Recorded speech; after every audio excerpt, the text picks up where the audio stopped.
ሀገራችን ኢትዮጵያ ጥንታዊ የሰው ዘር መገኛ እንደሆነች ዓለም አቀፍ የታሪክና የቅርስ ተመራማሪዎች የራሳቸውን ድምዳሜ በዶሲያቸው አስፍረዋል። የመጀመሪያዋ አስደናቂ የሰው ዘር ሉሲ በኢትዮጵያ ምድር መገኘት ደግሞ የዓለም ትኩረት ወደ ኢትዮጵያ እንዲሆን አስገድዷል። ኢትዮጵያ ለዓለም ቀደምት ስልጣኔን ያስተማረች የስልጣኔ መሰረት መሆኗን የሚያመለክቱና ከሌሎች የዓለም ሀገራት ለየት የሚያደርጋት የህንፃ ማሽን ያልነካቸው ድንቅ ህንፃዎችና ውቅር ፍልፍል አብያተ ክርስቲያን የተፈጥሮና ሰው ሰራሽ ዋሻዎች መኖራቸው ጥንታዊነትን የሰው ዘርና የጥበብ መጀመሪያ እንዲሁም መገኛ ከመሆኗን ባሻገር የበርካታ ብሔር ብሔረሰቦችና ህዝቦች መኖሪያ መሆኗ ዘመን ተሻጋሪ ታሪክና ቅርሶቿ ሕያው ምስክር ናቸው። በዚህ ፕሮግራም ላይ ለማቅረብ የምንፈልገው ስለ ኢትዮጵያ ትልቅ የታሪክ አሻራ አይደለም። ከዚህ በፊት በአግባቡ የተጠናከረና የተጻፈ መረጃ የሌላቸው የሚተረክ አባትም ያልተገኘላቸው ነገር ግን የአካባቢው ህብረተሰብ ከጥንት ጀምሮ በታሪክ ሲነገራቸውና ሲተረክላቸው የነበረውን የተፈጥሮ መስህብ ሀብቶቻችንና ባህሎቻችን ብዙ በጥቂቱ እንዲህ አዘጋጅተነዋል። መልካም ቆይታ።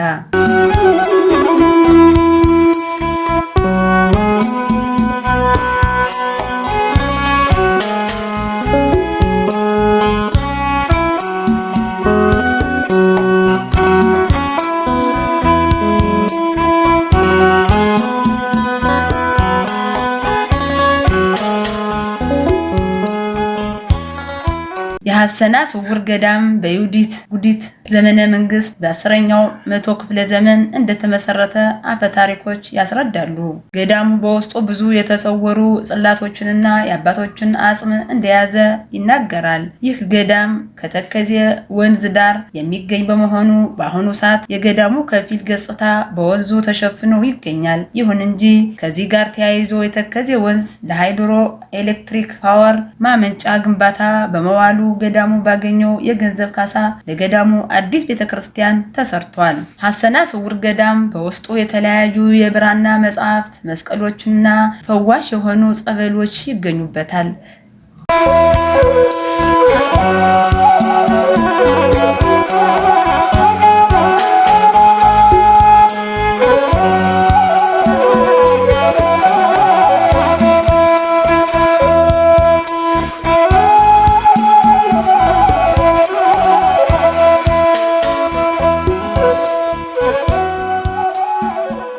ቲኳል አቡነ ገብረ መንፈስ ቅዱስ የዋሻ ቤተክርስቲያን የሚገኘው የዝቋላ ወረዳ ቀበሌ ከሆነችው ጮውዝባ ማከል ምሽራ ከተማ ድረስ 61 ኪሎ ሜትር በመኪና ከተጓዙ በኋላ ከምሽራ እስከ ቤተክርስቲያኑ ድረስ በግምት በ6 ኪሎ ሜትር ርቀት ላይ የሚገኝ የዋሻ ቤተክርስቲያን ነው። ከምሽራ ከተማ ወደ ቤተክርስቲያኑ ሲያመሩ ከ30 እስከ 40 ደቂቃ የሚወስድ የእግር ጉዞ ያደርጋሉ።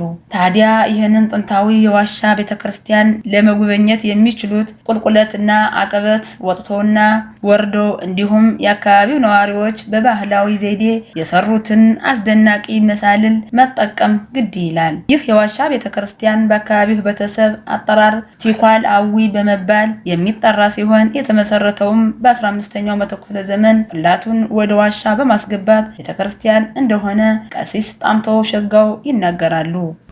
እዚህ የቤተክርስቲያኑ ታሪክ እንግዲህ ከአባቶችም እንደሚያስረዱን ሲመሰረት በራሱ ፈቃደኝነት በስውር መጥቶ እዚህ በስውር ከሚባለው ከዋሻው ላይ እዚህ መጥቶ በስውር የገቡበት ነው እንግዲህ የሚያስረዱን አባቶቻችን። በተለያዩ ፈውሶችን እየፈወሰ ማለት ለምሳሌ አይነ ውሮችን በማብራት በተለያዩ ህመም የተያዙትን በመፈወስ የሆኑ ለምሳሌ ከሰሜን በሰው ምሪነት ተመርተው መጥተው እዚህ ላይ ተጸብሎ 7 ቀን ተቀምጠው በራሳቸው እግር አይተው ነው የሄዱት። እኛም በጥሩ እንክብካቤ አድርገን በሳምንቱም በወሩም ጸሎተ ዕጣን እያደረግን የሚመጡ ቱሪስትና ወይም ጉብኝቶችን በማስጎብኘት ለቀጣይ አይደለም ለልጅ ልጃችን ታሪካዊ ፈዋሴ ዱያን የሚለውን በመረዳት እስከዚህ ነው ያለነው። እኛ የተለያዩ የጥንት ብራናዎች ታሪኩን የሚያስረዱ ከተተከለበት እስከዚህ ሲገለገልበት የመጡ የመጻሕፍት ቅርሶች አሉ። ማን እንደተከለ በመቼ ዘመን እንደተተከለ የሚያስረዱ መጻሕፍት አሉ። እነሱንም ሲባል እዛ ላይ ከዚህ ከአደጋ ተገላጭነትን ነጻ ለማድረግ ከዛ ከአዲሱ ቤተክርስቲያን በቃ ቤት ላይ እንዲጠበቅ ተደርጎ በጥንቃቄ ነው የተያዘ ያለ። ይሄ መውጫ መውረጃውን እንደምታዩት ነው። እንግዲህ ይሄ በጣም የሚያሰቃይና ለሚመጡ ለሚጸበሉት ለሚወሩት ለሚስተናገዱት ሰዎች በጣም ገደል ከመሆኑ አንጻር ይሄ ባህልና ቱሪዝም የተለያዩ ድርጅቶች ባለሀብቶች ደግፎ እኛም አቅም አግኝተን ይሄ መውጫ መውረጃውን ቢደግፉ። ለምሳሌ አሁን እነዚህ ከዚህ አካባቢ ፈረንጅ ወይም የተለያየ ከውጭ ቢመጣ ይሄ መውረጃው እንደምታዩት አያወርድም። እንግዲህ ከዳር ላይ ወይም ባሻጋሪ አይቶ ከመሄድ ውጭ ከዚህ ወጥቶ ይሄን ጠቃሚና ወይም መራኪ ሀሳቡን ተረድቶ አይቶ ይሄዳሉ የሚል ሀሳብ የለኝም። ስለዚህ ይሄን ለማስጎብኘት ይሄን ለመጠቀም እዚህ ያለውን መንግስትም ደግፎን እኛም አቅም ብናገኝ ይሄን መውጫ መውረጃውን ደጋግፈን ይሄን በተለያዩ እንትኖች በሽቦ በሲሚንቶ ብናዘጋጅ ወይም ቢደግፈን የሚለው ነው። እኛም እስከዛ ላይ ነው ሀሳባችን የምናራምደው። ቲኳል አቡነ ገብረ መንፈስ ቅዱስ የዋሻ ቤተክርስቲያን ከሌሎች አብያተ ክርስቲያን ለየት የሚያደርገው የቤተክርስቲያኑ ዋሻ ውጫዊ እና ውስጣዊ ገጽታው የተለያየ ቅርጽ ያላቸው ሰው ደጋግሞ ያስዋባቸው ስዕል የሚመስሉ ኪነ ህንጻና ማራኪ የተፈጥሮ የዋሻ ቤተክርስቲያን በመሆኑ ነው። ሌላኛው ቤተክርስቲያኑን ለየት የሚያደርገው ከቤተክርስቲያኑ ውስጥ ሁለት ታላላቅ የዋሻ ውስጥ መንገዶች ያሉ ሲሆን እነዚህ ሁለት የዋሻ መንገዶች አንዱ ወደ ዘናቆ አቦ ሁለተኛ ወደ ሐሰና ስውር ገዳም የሚወስዱ መንገዶች ናቸው። እነዚህ የውስጥ መንገዶች ከጨለማ ክብደት የተነሳ በጣም አስፈሪ በመሆናቸው ከድሮ አባቶች በስተቀር የአሁኑ ትውልድ መንገዱን መኩሮት ከመመለስ ውጭ ደፍሮ የሚገባ እንደሌለ አንዳንድ አፈታሪኮችና የአካባቢ ማህበረሰብ ያስረዳሉ።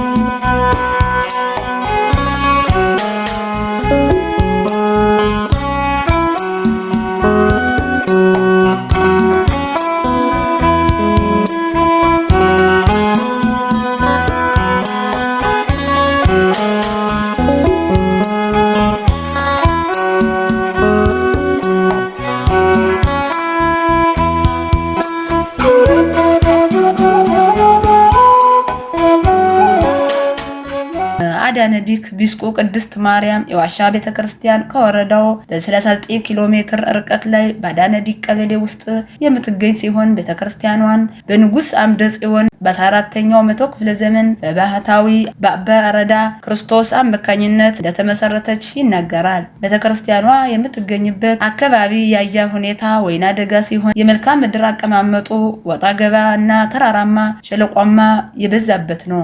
ይህ የመልክዓ ምድር አቀማመጥ ለአካባቢውም ሆነ ለቤተክርስቲያን የራሱ የሆነ ማራኪና ድንቅ ውበትን ፈጥሮላታል። ቤተክርስቲያኗ በተፈጥሮ ዋሻ የተሰራች በመሆኗ የተመልካችን ቀልብ በቀላሉ መግዛት ትችላለች።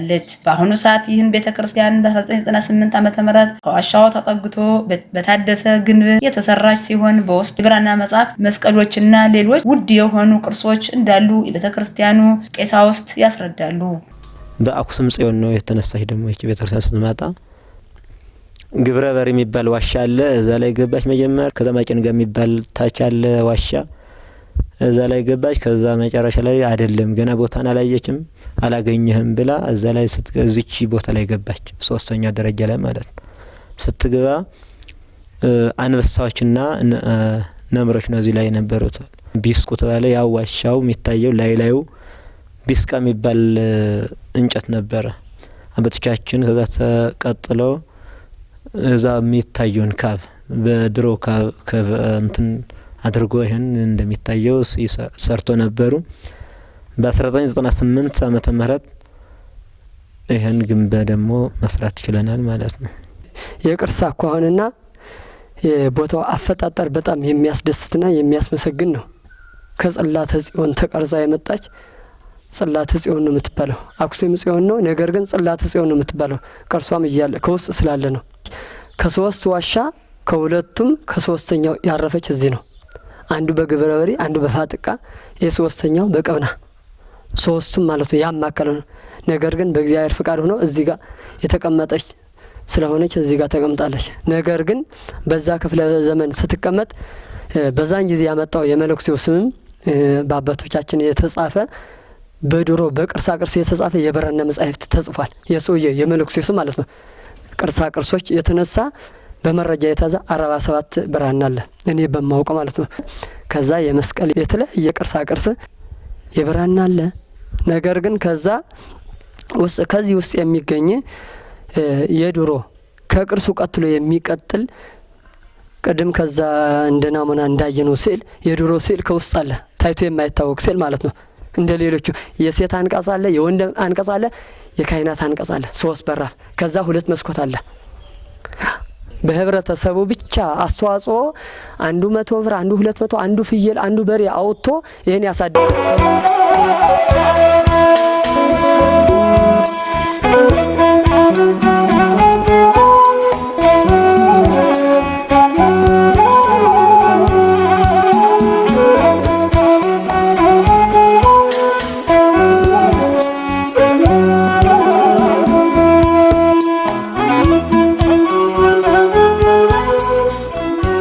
በወረዳው ከሚገኙ የተፈጥሮ መስህቦች አንዱ የሚወልድ ድንጋይ ስንል ብዙዎቻችን ምን አይነት ነገር ነው? ድንጋይ ደግሞ ይወልዳል እንዴ? የሚል ጥያቄ በውስጣችን ሳይመላለስ አይቀርም። ነገር ግን በዝቋላ ወረዳ በጻጨ ሰወር ቀበሌ የሚገኙት የድንጋይ ቆጥኞች ግን ይወልዳሉ። እንደ አካባቢው ህብረተሰብና አፈታሪክ መሰረት ይህ የድንጋይ ቆጥኝ በዓመት አንድ ጊዜ ከተራራው ግድግዳዎች የእንቁላል መልክና ቅርጽ ያለው መጠኑ ከፍና ዝቅ ያለ ድንጋይ እየወጣ ሲወድቅ ድንጋዩ የተወለደ ይላሉ። የአካባቢው ነዋሪዎች ድንጋዩ ከወጣ በኋላ የወጣበት ቦታ ባዶ ጎድጓዳ ሆኖ ይቀራል። ከጊዜ በኋላ ይህ ድንጋይ እየሞላ ሄደ፣ ተመሳሳይ ድንጋይ ይመጣል። በዚህ ጊዜ በአካባቢው ህብረተሰብ አባባልና አፈታሪክ መሰረት ድንጋዩ አረገዘ ይባላል። የሚወልድ ድንጋይ ለተለያዩ ጌጣጌጦች፣ ለቤተ ክርስቲያን የቤት መገልገያ እቃዎችን ለመስራት ይጠቅማል። ለአብነትም ለመስቀል፣ ለክርስትና መጠመቂያ ጋንዳዎችና ሌሎች ጌጣጌጦችን ለመስራት ያገለግላሉ። የቀበሌው ነዋሪ አቶ ክብረት አበራ ናቸው። ድንጋይ ከመቼ ዓመተ ምህረት ጀምሮ እንደመጣ አባቶች እንዴት ነው ይወልዳል አይወልድም በዚህ ሲከራከሩ ያው እያመኑበት መጥተው ለክተው የሚያዩበት ገና ይህን ያህል ቀን ድረስ ከወለደ ከገፋ የሚለውን እያዩ መጡ። ትክክለኛ ሆኖ አሁን ያው ለቤተ ክርስቲያኖች ጠቃሚ እንደሆነ ነው የታወቀው ማለት ነው። የሚወልድ መሆኑም እርግጠኛ ነው። አሁንም ይሄኛው አሁን ወልዷል፣ ሊወልድ ሆኗል። ክፍት ሆኖ ይቀራል። እንደ አንድ ብሎ ደግሞ ይመጣል፣ ይወልዳል። ያው ሁሉ ጊዜ በቃ ውሃም የማይፈልግ ፀሐይ ነው የማይል ትልቅ ጥሪታችን ነው። ለቤተ ክርስቲያኖች ወስደናል፣ እየተጠቀምን መስቀል ይሆናል። ይሄ የህፃናቶች ክርስትና ሲገቡበት መጠመቂያ ነው። በዚህ ነው የምንጠመቀው። እንደ ገበታ ተጥሮ ከማንም ንክኪ የለውም። ክብርነት ያለው እቃ ነው እና ያው የኔ ነው ባይ ሰው የለም የሚል ነው የነበረን ስስታችን እንጂ አሁን ደግሞ መንግስት ይህን ብሎ ከመጣ እኛም ለነገሩ ጥቅም ነው የሚለውን ይዘን መንግስት ጋር እጅና ጓንት ሆነን ቁም ነገር ወዳለው ቦታ እናደርሳለን የሚል ነው ያለን።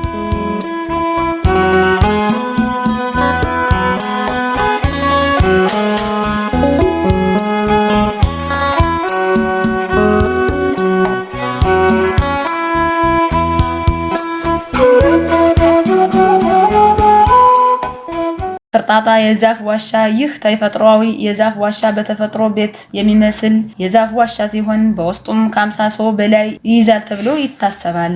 ይህ ተፈጥሮ የዛፍ ዋሻ ከበሩ ትይዩ እስከ ጥግ ድረስ ቢለካ 4 ሜትር ከ60 በተቃራኒው ሲለካ 3 ሜትር ከ80 ሳንቲሜትር ከወለሉ እስከ ጣራው መጨረሻ 6 ሜትር የበሩ ቁመት 1 ሜትር ከ60 ሳንቲሜትር ሲሆን የዛፍ ውፍረት ደግሞ 8 ሜትር ከ50 ሳንቲሜትር ነው። በወረዳው ካሉ በርካታ ባህላዊ እሴቶች መካከል የሻዴ ባህላዊ ጨዋታ በቀዳሚነት የሚጠቀስ ነው። የሻዴ ጨዋታ ድምቀት የሚኖረው በህፃናት በልጃገረዶችና በእናቶች አማካኝነት ሲሆን ሻዴ ማለት በዋግኽምራ አካባቢ ለጨዋታና ለቅጠል አይነት የተሰጠ ስያሜ ነው። የሻዴ ጨዋታ ከነሐሴ 16 እስከ 21 የሚካሄድ ባህላዊ ጨዋታ ነው። ሻዴ የሚባለው በገመድ ተሰርቶ በወገብ ላይ የሚታጠቁት ትልትል የኮብ ቅጠል የመሰለና ጫፍ ነጭ የሆነ የቅጠል አይነት ነው። ሀገራችን ኢትዮጵያ የበርካታ ብሔር ብሔረሰቦችና ህዝቦች መኖሪያ ነች።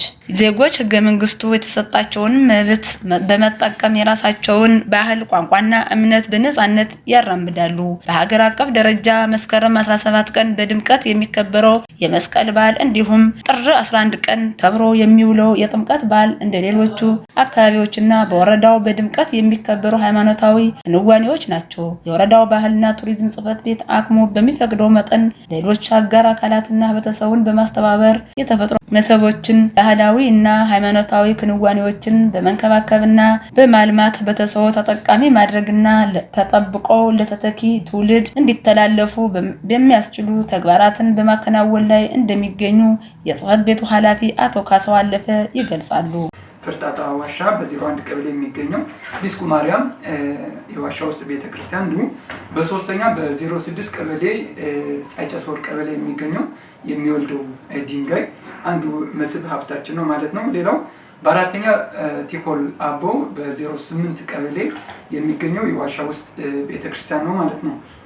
በ5ኛ ሀሰና ስውር ገዳም ይገኙበታል ማለት ነው። እነዚህ እንደ ዝቋላ ወረዳ በመስህብ ሀብት የተያዙ ቢሆኑም ተጨማሪ ሌሎችም የመስህብ ሀብቶች ይኖሩናል።